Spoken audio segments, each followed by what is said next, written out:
மச்சான்னு கூப்பிடுவாளே, இப்படி அடையாளமே தெரியாம கொன்னுட்டீங்களேடா, கொன்னுட்டீங்களே. அவ பண்ணது தப்புதான், துரோகம் தான். அதுக்கு யார் காரணம்? இந்த பெரிய மனுஷன் தானே. முதலையே என் புருஷனை கூட்டிட்டு வந்து கொன்னான். இப்ப என் பொண்ணு. ஐயோ, இத கேட்க யாருமே இல்லையா?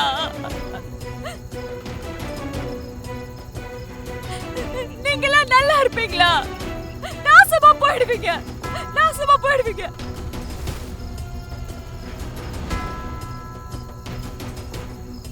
என் பொண்ணோட ஆத்மா உங்களை சும்மாவே விடாது.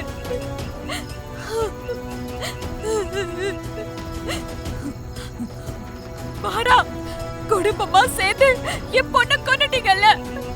என் பொண்ணை கண்டாலே உனக்கு பிடிக்காது.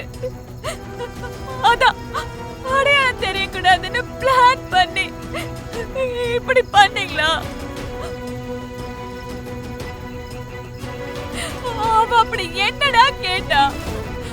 அவ அப்பா உழைச்ச உழைப்ப சொத்தை கேட்டா. அதுக்கு இப்படி அடம் பண்ணுவீங்க?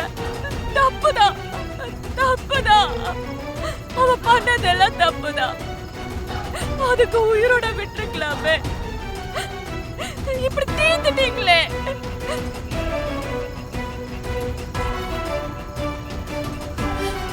எங்கடா உன் பொட்டாட்டி? மூலக்காரிடா அவ. அவ நினைச்சத சாதிச்சுட்டால.